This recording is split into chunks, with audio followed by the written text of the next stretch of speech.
Hey everyone, welcome to another episode of Clockedin with me, your host, Jordan Edwards. I'm thrilled to have you tune in as we dive into the dynamic world of productivity, success, and stories of incredible individuals who've mastered the art of getting things done. Whether you're commuting, hitting the gym, or just relaxing at home, this podcast is the go-to source for inspiration and actionable tips to level up your productivity game. I'm on a mission to unravel the secrets of those who seem to effortlessly manage their time and achieve their goals. So if you're ready to clock in and unlock your full potential, you're in the right place. We've got a lineup of amazing guests, industry experts, and thought leaders who will share their insights and strategies to help us crush your to-do list and make the most out of every moment. Get ready to get inspired, motivated, and equipped with the tools you need to supercharge your productivity. This is Clocked In with Jordan Edwards. Let's dive in. Hey, what's going on, guys? I got a special guest here today. We got Sang Kim, and we are here for episode 7 of Health is Wealth. I can't believe we're already on 7, but that's how it goes. We've talked about a variety of subjects that when you increase them in your life, your health will improve, and then your wealth will improve. And today we're going to dive into a special topic.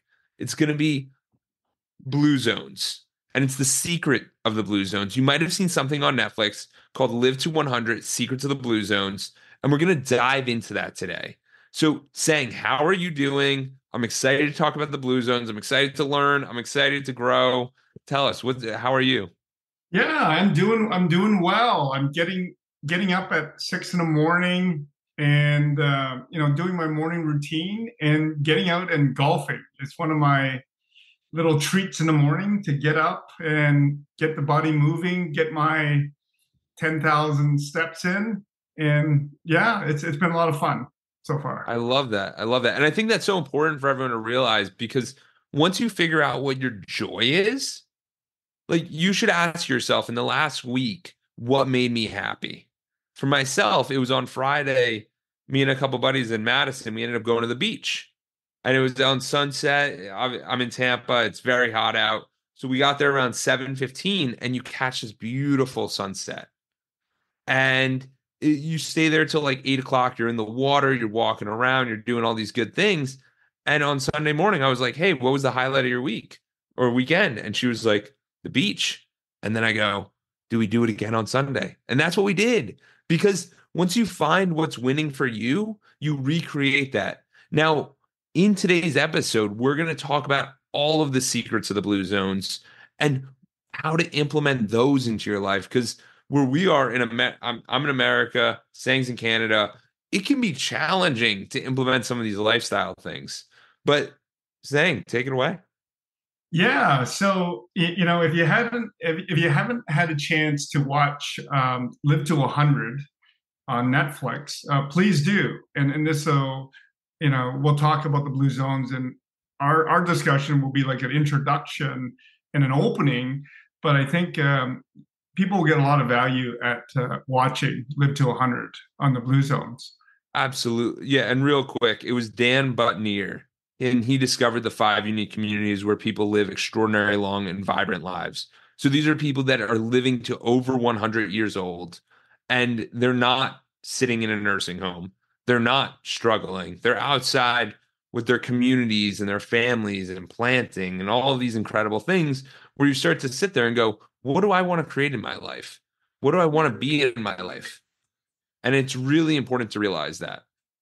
Yeah. So let's get started. I mean, Dan Buettner. I mean, he was a National Geographic explorer, right, writer, and produced a number of articles. A couple of decades ago, and he looked at 5 different areas around the world where they had the highest percentage of centurions, so 100-year-olds, and he was curious about what are they doing to live that long. And he looked at these 5 areas, and the first area that he was talking about was Loma Linda in the United States, in California, and the Nicoya region in Costa Rica, Sardinia, Italy, Ikaria in Greece, and Okinawa, Japan. So if you aren't aware, all these areas are warm, so they do have good climate, and it's really interesting because I think when we talk about the 9 principles of the blue zones, I think we have to step back a little bit and think about the context of the blue zones. So I mean, one of the things that we need to look at, if we're living in America, if we're living in Canada, or we have a different perspective of the context of these areas. And the things that we have to realize is that in these areas, the environment that they live in caters towards longevity. So, Yeah. and that'll open up to the 9 principles of the blue zones. So, why don't we go right at it? Yeah, absolutely. I'm excited for this. Yeah, yeah. So if we think about a pyramid, and maybe we'll be able to get something on the screen and edit that in later on, and maybe you can or maybe you can't at this point. But if you look at the first principle is of these blue zones, they're able to walk everywhere. So what that means is that they lived in a community where they could walk to their church, walk to the grocery store, walk to go see Uncle Sam, and walk to their dentist. So their environment was set up to walk everywhere. So they're climbing stairs. They're working on the land. They're up and down. They're not driving everywhere like we are here in North America. And the interesting thing about this is I've mentioned this in my previous podcast, but I traveled with Madison for 7 weeks around Europe, Yeah, and we never had a car. So yeah, I look back at my steps and the differences, it's game changer because yeah. I was going 18,000 steps a day, Wow. 20,000 steps a day. And because what would end up happening is we would look at our phone and we're like, oh, we wanted to get 10,000 steps, obviously, like to push us forward because we were like working out, but then we kind of weren't. And then we're like, hey, it's only a 45-minute walk home. It's like, let's walk home. But if we're in Tampa, like, or when I'm in New York, like New York, you're kind of walking, but everyone's grabbing Yeah, cars. It's just, yeah. it was just such a different environment because we weren't so rushed and we weren't like, you need to be in this place at this time. Like, there did have those moments, but a Mhm. majority of the time, it was like a free morning and it was just go explore, embrace, and be whatever you want to be.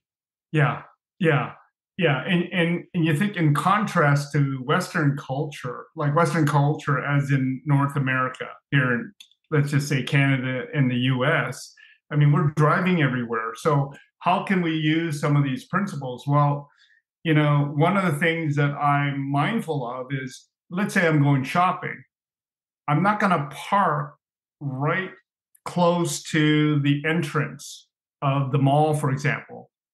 I'll park far away and then walk in because you get these extra steps in. So, it could be just changing some of these behaviors to get additional steps in, right? So there's one example, right? Maybe having a meeting. Let's say you're at work, you're having a meeting, and let's say it's a one-on-one meeting. Why not go for a 30-minute meeting and you're walking? You have a walking meeting to discuss what you need to discuss and use Yeah. technology to record the meeting, take notes, right? You can use AI to take the notes and have a walking meeting instead of sitting there with low energy, sitting down and talking and so we can just change some little behaviors. Yes. And even they found that when people do standing meetings where everyone's standing, the meeting actually shortens drastically because people are in this state of like, I don't know, I'm not sure how I feel. When you're sitting, you could just be there for hours. So Yeah. it causes meetings to actually go on much longer than they need to be. And if you're Mhm. just on the phone, you can walk and talk all day long. And the thing is that most of us don't realize that we just need to innovate 1 to 2 degrees and it will change everything for us because Yeah. there's just so many different things we can do. Yeah. Um, Yeah, Absolutely. absolutely. You know what? In these five areas, I mean, they move naturally. They work on their land, so a lot of them are growing their own vegetables and their fruits. So they're working on their land. They're getting exercise or cultivating the gardens, and they're growing flowers and their veggies, right? So, and they didn't go to the gym, right? So, there's some things that we can learn from these places is to incorporate physical movement and activity, Yeah, everywhere in our lives. And absolutely. I think it's a great principle. So, 100%. yeah. The next principle is this idea of right outlook. It really is this mindset part. And in these cultures, this area called downshifting or having time to meditate. And Yes. this downshifting is slowing down and having a practice to set aside for mindfulness practice. Um, and it could be like you saw on the screen, vacation time, extra time Yeah. with family, but they are reducing stress on a daily basis, not on a monthly basis. They're doing it every single day. And that's really important because we know for sure the science shows that when we're stressed, cortisol levels rise, and when we have elevated cortisol levels, and that causes our genes, our poor genes and our suboptimal genes to get all fired up, and then they express in some form of symptom and eventually causing some form of disease. So we want to make sure we manage that stress day to day. Yes. And the other major thing I would recommend to everyone is when they talk about the downshift, it doesn't mean that you have to live your life on vacation. You can do whatever you want. It was pretty optimal when I was on this Europe trip because what we would do is we would work US hours. So we would work 2 to 10, 1 to 9. And so what that gave us was the entire morning to quote unquote downshift where we can go explore. And a majority of us during our downshifts, we'll find ourselves just on the couch and think that's rejuvenating when we can go outside, sweat a little bit, connect with your partner, whatever that may be, and really figure out how to slow down.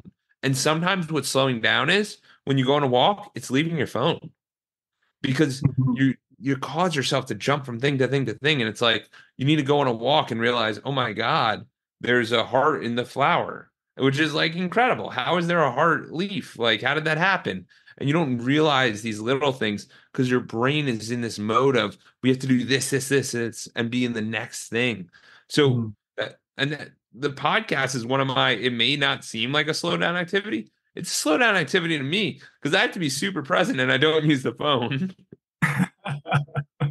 Yeah, that's awesome. That's awesome. The third principle, and it's under the right outlook area, is really understanding your purpose. So, what Dan discovered is that in these regions, um, the people understood their purpose in life. And it's really interesting because if you have purpose, you have a reason to get up in the morning, and especially us human beings, right? If we don't have purpose, we're floundering. We don't have a plan, right? And there was a recent study done in Canada, and I believe it was around 4,000 to 6,000 people they followed over 15 years. And the people that could state their purpose in life had something like a 15% reduction in the probability of death. And then Yeah. there was another study that, and I believe this was done in the U.S., showed that they would live, people that understood their purpose and could state it would live an additional 7 years. Oh, wow. Like it's mind-boggling, right? So do you understand your purpose? Do you know what your purpose is? Have you communicated it? Have you written it down? And maybe your purpose is to make sure your grandkids are set up in a positive way so that they can grow up in a safe environment. or maybe your purpose is to inspire others, like we are doing, to take action. And the major thing I think about purpose is people build it up to be this big idea and this big goal and this big vision. But in reality, purpose is in day to day. It's inspiring those around you. It's helping out the one in need. It's giving when you can't, when others can't. Like it's being Yeah, there for people. And it yeah. doesn't have to be this big thing, but it's just a way of life. Like, for example, I have it's interesting. My mom, she actually works at one of these clothing stores, and her whole thing is that she sells. So she sells and gets commission and all this kind of stuff. And when she adjusted her mindset from instead of selling to instead of it being like collecting smiles, her whole life changed. Her whole direction because she cares about the numbers a lot just from like just years and years and years. But when you start to realize like even if I do 5,000% of what my number, it still doesn't matter. Like, it's not relevant. Like, what actually excites me each day? And it's like really helping people and making them smile. So you Mm, can find these in your day to day. You're doing them actively, but it's how do you view it that way and get the right lenses on? Because there's so many of us going through life and we're like, this is horrible. I hate this. This is miserable. And it's like, maybe you're just not seeing through the right glasses. yeah, 'Cause their purpose might yeah, be with you the entire time. yeah. Like for one more example, this call used to be just me and Sang, and we would talk like once a month. And then we're like, wait, what if we just record what we talk about? And that's where this all came about because it was just we're like, how do we raise the level of purpose in our conversations? Yeah, And yeah. this is what has occurred. And that's, yeah, that's a great point, right? It's not just about us having a conversation. It's about adding value to our different communities. It's adding value to, someone that listens to this podcast or this YouTube video, right? We all can have an impact. Now, on that note, what is your purpose? Me? Yeah, on the top of your head, what do you think your purpose is? It just and it can change, right? So right now in this moment, how would you describe your purpose? So I have activities that have helped me identify where I live in that purpose. Hmm. So I have two groups. I have a Monday night group and a Thursday morning group. And Hmm. those are me giving to them. And I Hmm. appreciate that. And that's Hmm. wisdom and that's amazing. Yeah. And then I have the podcast where I'm reaching up. So that's people kind of feeding into me. They might not view it that way, but that's how I view it. Because then I'm like a river. So I'm getting the information from one way and I'm sharing it with the other people that I'm speaking with. So my purpose has allowed me to speak to a variety of perspectives and share the information. And I just want to be that vessel of somebody who's like, hey, I have a problem. I'm thinking about this the wrong way. And because I have so many perspectives, I want to be able to sit there and go, this is a new perspective for you. This might Okay. change everything. And it really, people will say you changed their life, but it doesn't take that much to do it. And a lot of people only want to focus on the monetary sense and not really living life to the fullest. And I think that's where it's messed up. I think Hmm. that's where there's a major miss. Hmm. Interesting. Interesting. Yeah. You know, I've had the opportunity to go through this exercise with different mentors over the years. And what I discovered is that my purpose is to inspire aliveness in myself and others to make the world a better place. And that word aliveness for me stems from the fact that I was in a near death car accident when I was 16 years old. And I was somehow, the car rolled three times across the 401, which is considered the busiest highway in North America. That's the Wow. highway from Detroit, Windsor, all the way to Montreal, Canada. Yeah. And I really believe that some spirit, God, or whatever you believe in, kept me in that rolling car, and I wasn't shot out. And and I have a higher purpose, and I discovered this sense of aliveness uh, Yes. that I need to inspire myself and others in this form of the word aliveness. So whatever transpires from there, and this discussion we're having has a lot to do with my purpose. So I thank you, yeah, I Gordon, for allowing me this opportunity for us to continue to share. absolutely. I love that. And the whole thing about aliveness is that there's so many of us that are alive, quote unquote, but we're not really living. And when you said that, what came to my mind was I always set a goal for myself that was to live an exciting life. And now I don't know what an exciting life means, but I feel like an exciting life has a lot of impact, has a lot of travels, have a lot of different relationships in my life, and it allows you to realize that there's so much more on this planet than just sitting there doing your thing and moving forward. Um, but really, you can inspire others, and it doesn't take away from you. It actually gains into you, and it builds you up. So I love the fact of the inspiring and aliveness because it's missed in a lot of society nowadays. Yeah, yeah, absolutely. So moving right along, let's get to I guess this is number four. This is the fourth principle, and it's under the category of eating wisely. So what's interesting in the four out of the five blue zones, what was interesting was their alcohol intake was primarily wine, and wine at 5 p.m. ish, let's just say that happy hour. And it was on average about 2 glasses a day. So, once again, it's in context, right? And if you think about that, well, the wine that they were drinking was organic. It wasn't full of preservatives like what we drink here in Canada and the US that's sitting on a shelf. And we're consuming all these other ingredients other than the wine, versus you go to Europe, you go to Italy, and you have a glass of red wine and you don't have the hangovers. It's clean. And you're thinking, wow, this is awesome. Right.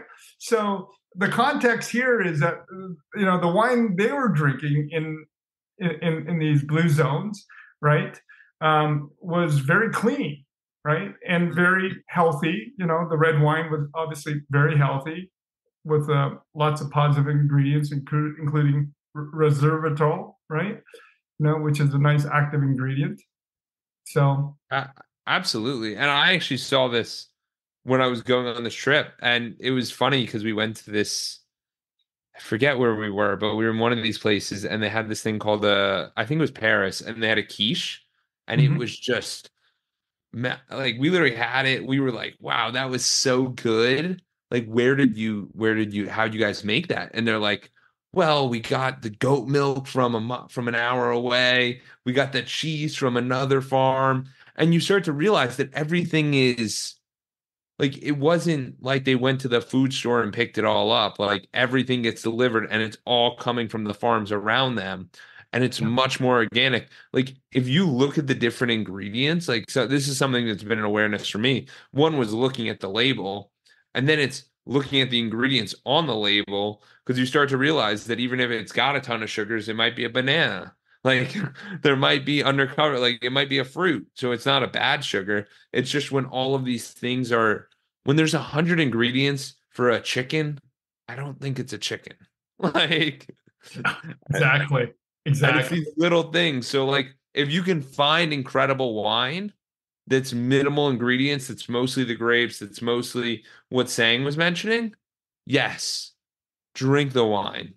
Let it take some time off. Let it unload because this is what they're doing. This is how they're surviving, but it's choosing the right ones that make a major difference. Yeah, yeah, and the context there too in these areas is the drinking of wine, slowly enjoying it amongst friends. So they've got that love and connection along the way. It's organic, and they're not drinking. 10 bottles of wine.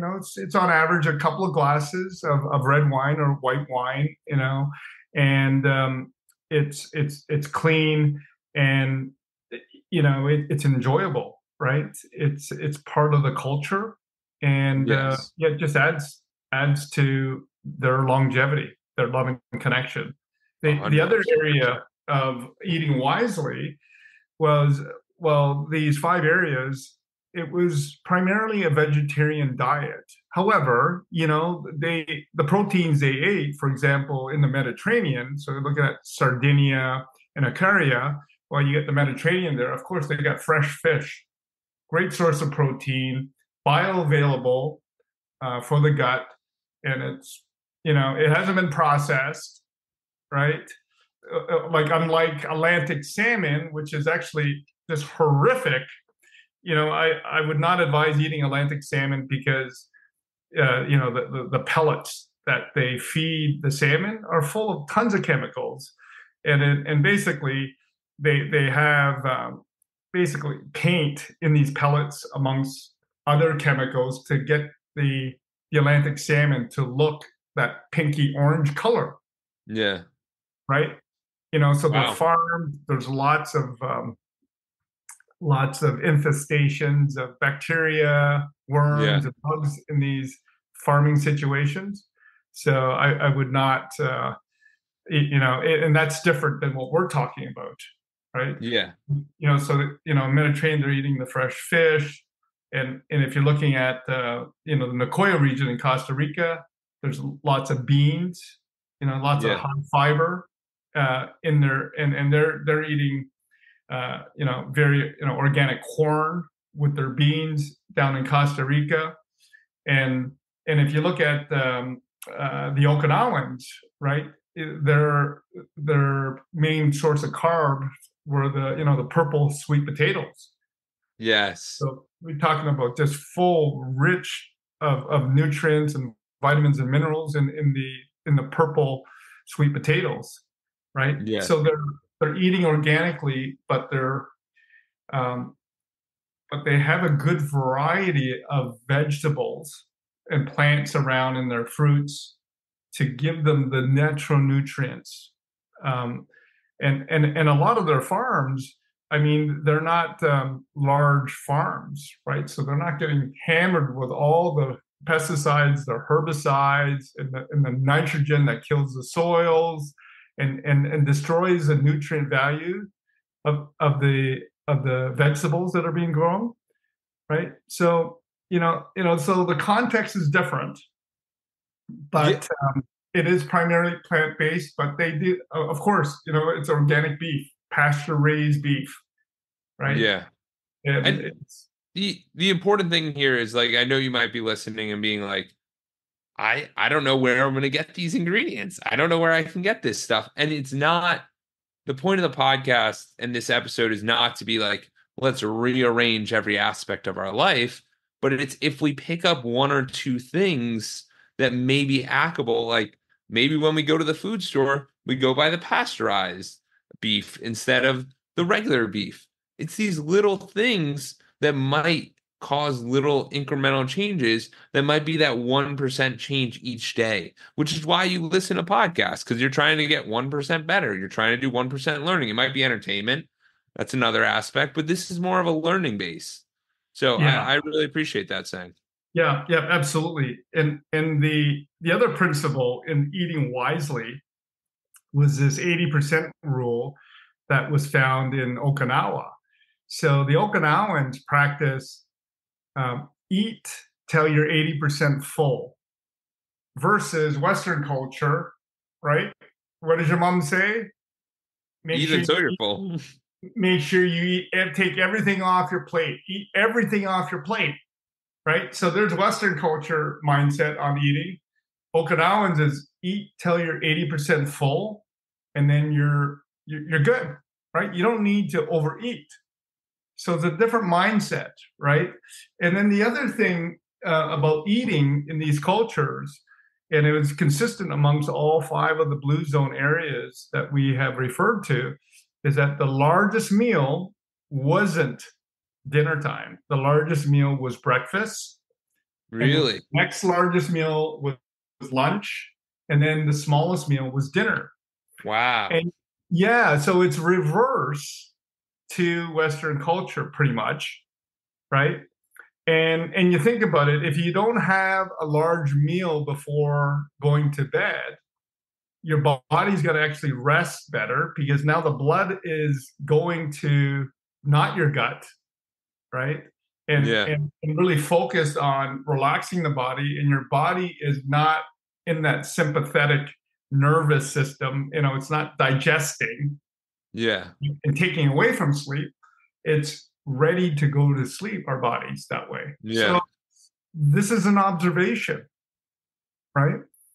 And Yeah. maybe we can learn from this. 100%. I mean, so the other two that we talked about, the veggies and the wine, those were a little bit more specific, and those can be a little challenging to implement just based on what you eat. But the 80% rule is pretty easy.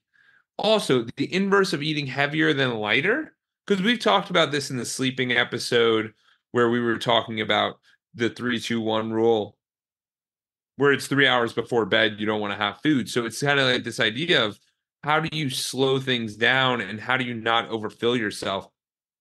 And it is really interesting that a lot of people have that ingrained in them where it's like, finish your plate. If you don't finish your plate, then you're not going to get dessert. And it's all these things. But in reality, it's when you're full, pause, wait a second, wait 20 minutes, and then you'll see if you're still actually hungry. Because in a definitely Western culture, we end up overeating a lot.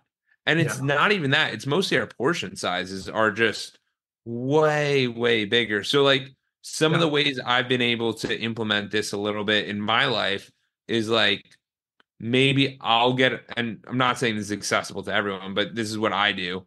Usually, what I'll end up doing is like, so on Sunday, we went to go get food by the beach, and I really wanted a burger. And there was also a wrap. So we ended up getting one burger, one wrap, and me and Madison split both of them. And the reason we did that is because the wrap was kind of light. The burger was very heavy. So if I realized if I ate the entire burger, I was like, dude, I'd be not feeling well. If I ate the entire wrap, I'd still be hungry. But I'm like, if they can do an in between, because she was like, yeah, what do you think was like your favorite one? And I'm like, they should offer this. Like, they should sell this. Like, this is what they should sell because you don't always have to have the heaviest thing. You don't always have to have the lightest thing. But if you can find a way to kind of switch it out, it's Mhm. super, super useful. Yeah. Super, super useful. Yeah. And you think about, if you're pushing the limit on eating and eating 100% fullness or 110%, it's stressing the body out, right? It's taxing the body. The body's got to actually work harder to digest and focus more energy, more blood, more oxygen and nutrients to get the digestive tract working. And Yeah. and as we age, our digestive tract has worked for many, many years, right? So it's not as efficient, it's not as optimized as it once was when we were in our 20s. So it's like common sense, right? Don't Yeah. push the limits of your digestive tract and Yeah. eat to 80% fullness. And it just Absolutely. makes sense, right? It does make sense when you look at the context of it. Yeah. 100%. And I mean, there's just been many times in my life where you see people who predominantly live overseas and they'll literally come. I had a meal with Joe Foster, the founder of Reebok, and his wife, Right. and they literally split a shrimp appetizer. And I was Yeah. like, "Are you positive that's all you want?" And they're like, "The serving sizes are too big here." I was like, "Okay." But that's how they're in their 80s, 90s, almost 90s, and traveling all around the world. You Yeah. know what I mean? So Yeah. like you start to take notes and you're like, whoa, like this is interesting. There must be something here that's working. Right. So that's what I recommend. Yeah. Definitely. Yeah. Yeah. I think, we can talk about this in lots of different contexts. And let's move along here. The next Absolutely. three principles are in the area of connection. And what Dan witnessed is that these five blue zones really focused on the idea of loved ones first. And what does that mean?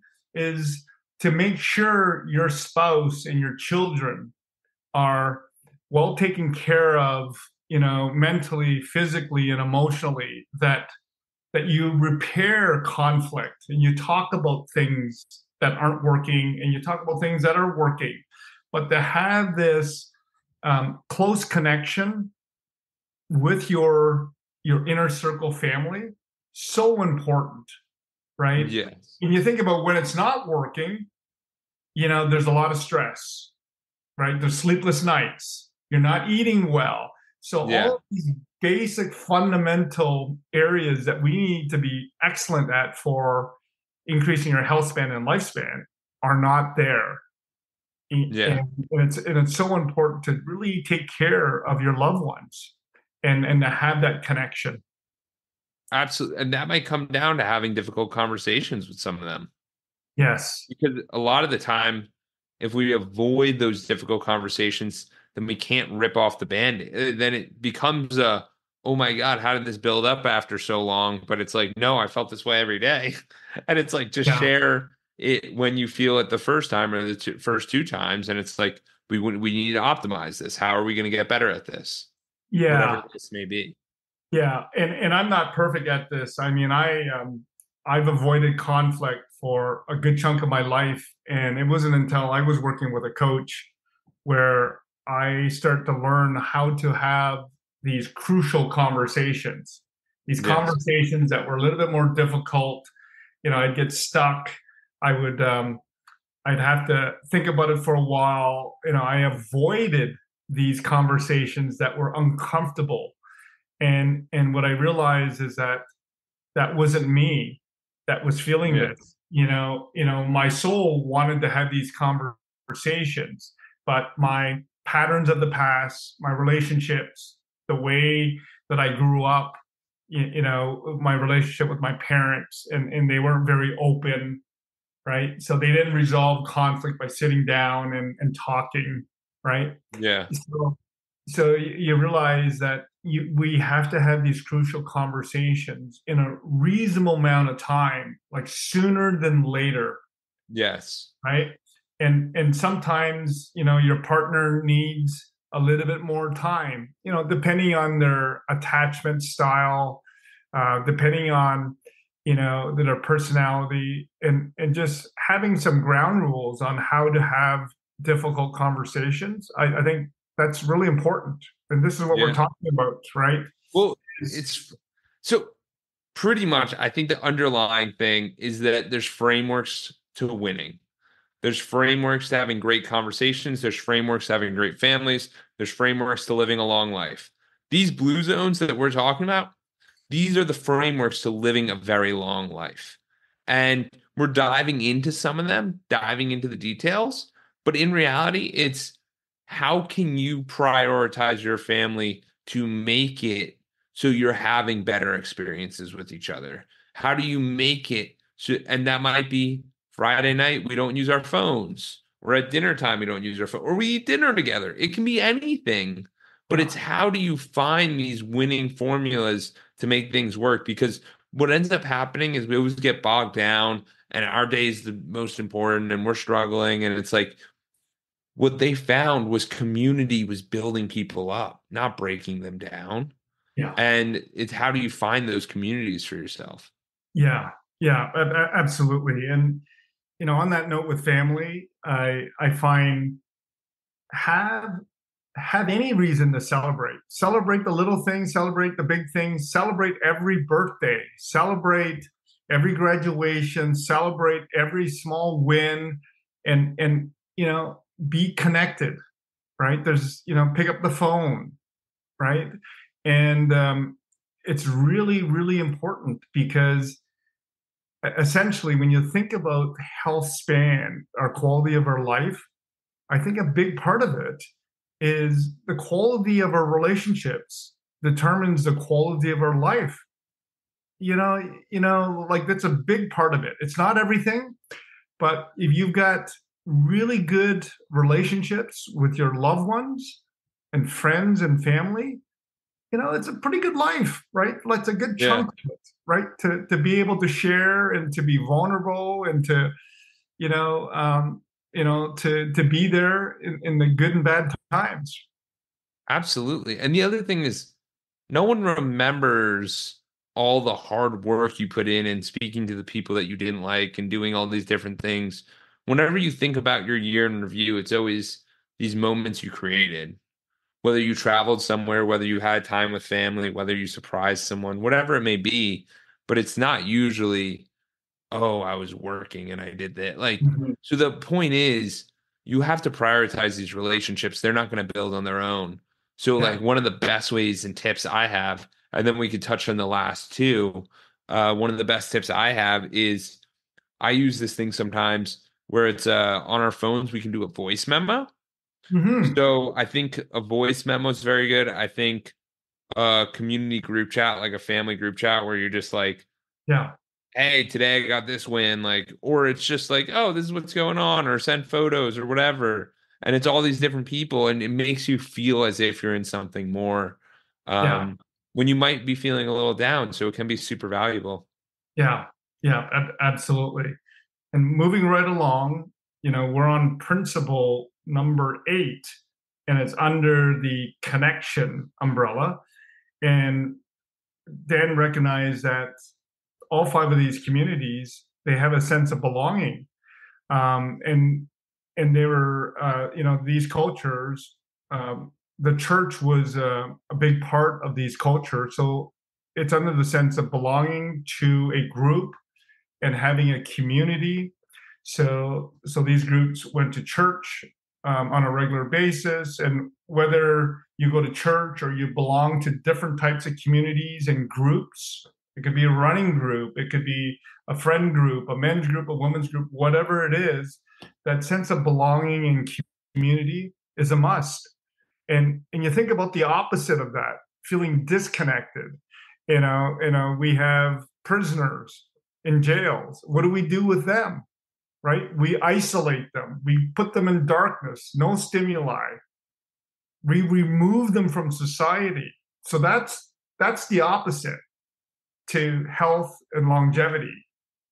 And what we're talking about here is the positive side of managing your health span is being a part of that important community for you to be around people. And I just want to give this story because sometimes you think it's weird or awkward, right? So probably about 4 years ago, I thought every time I was meeting with people, I would meet up with them and it would always be at these like outings, right? So we'd be out at the bar, be getting lunch or just running into people in the neighborhood or whatever. And it wasn't very intentional. So I thought I wanted to create intentional conversations with people. And that's why with Edwards Consulting, I created some groups. So I have a Monday night group and a Thursday morning group. And the purpose of these groups is to have deep conversations. And I'm not saying like you have to join this group or you have to do any group, but you want to get around people that are looking for the same values as you, who value these different areas of life. Because what ends up happening is you start to feel a lot more comfortable with them. And then it also, the other amazing thing is that you still build your own friend groups, even throughout that. So I just want to say if anyone's on this or listening and wants to check out the group, more than happy to have you reach out. Just shoot me an email at jordan@edwards.consulting. And the purpose of that is just because community is super important. And like Sang mentioned, like the whole reason me and Sang met was because we were in a community together. We didn't know each other. Sang is Canada, Asian, mid 50s. I'm 28, white, Florida. Like we're completely opposites, but like our energy is very similar. We both have a great drive looking at health and looking at bettering our lives. So we connect. But like, am I gonna run into Sang randomly on the streets? No. That's why you need to be in these communities, in Yeah, these different yeah, that's a areas. good And point. yeah. That's a great point. And the last principle that we're going to discuss about the blue zones is being a part of the right tribe. So, so really, I mean, Tony Robbins says this all the time. You become the five people that you hang out with the most. So be very choosy, be very careful on who you choose to spend your time with. And most importantly, your significant other, right? Choosing your significant other wisely is is very important. And as a former portfolio manager and financial planner, I would say that's probably the most important financial planning decision that you can make is choosing the right partner that you will have for life. And Yeah. so choosing this right tribe, it is important. You think about if you're spending if you're the only non-smoker, for example, and you're hanging out with four other smokers, guess what? You probably will have a good chance of becoming a smoker because the influence there is they're all smokers and you're going to be amongst them. You're either going to leave that group or become a smoker, right? So yeah, choose that inner circle very wisely. And obviously what you said, Jordan, they have the same values as yourself, and maybe the same mission, maybe not, but the values are aligned, and then you guys you can cheer each other on and rise each other up instead A of hundred, bring people down. 100%. And I know some people are going to be like, wait, I can't afford these things. I can't find these groups. There's not around. There is accessibility in this day and age that has never been here before. So, like with my group, it's all virtual. That's just one thing. But what I'd also offer you is it's not just the people you're around, but it's the things you listen to and it's the things you watch. So when we watch reality TV, is the likeliness of us getting in a fight with our significant other higher? Yes, we're watching how to fight with each other. If you listen to a podcast like this, is the odds higher that you're gonna be healthier tomorrow? Like I'm already sitting here, I'm waiting on like I'm gonna have dinner right after this, and I'm like, Jordan, you can't do that. Like, I'm hungry thing still. You got to stop at 80%. Like you just take these informational buckets and you implement them into your life because there's so many times where if we're not listening to stuff like this, then we're not getting exposure to it. So I just want to say we're influencing the circle right now by you guys listening, which is pretty incredible. Yeah, yeah, absolutely. And not that we're all perfect at these things, but I think we can learn some important lessons, important principles with those nine principles that we talked about. Number one, moving naturally. Number two, downshifting, meditating, and reducing stress. Number three, understanding your purpose. Number four, having some organic red wine. And number five, having more plants and more variety of plants and veggies, fruits and veggies in your diet. Uh, Number five, 80% rule. Number six, loved ones first. Number seven, sense of belonging. And I messed up the numbers, but we're on number nine. Being a part of the right tribe. Selecting your closest people that you want to be around, your five closest people. Absolutely. And I really hope that maybe just one of these items might have impacted you. I know a few of them impacted me, especially the right outlook, seeing how to implement that, the belongingness, connecting with the different areas, and then especially the eat until 80%. Saying what says you, how do we close this thing out? Yeah, I just think I would recommend watching Live to 100 on Netflix. Reach out. You guys can reach out to me at sang.kim67@gmail.com. I'd be more than happy to have a conversation about longevity and lifespan. Um, and I think there's a lot that we can learn from here. And like what Jordan said, take a few of these principles and incorporate them in your life, and live a beautiful, healthy, and wealthy life. Amazing. Amazing. I appreciate your time, saying I appreciate you hopping on, sharing the wisdom, and it's always a pleasure. Until Yeah. the next one. Till the next one. Cheers. Thank you for reaching the end of the podcast. For that, we'll give you a complimentary coaching session in the link below with Edwards Consulting. Hope to see you there and have a great day and keep clocking in.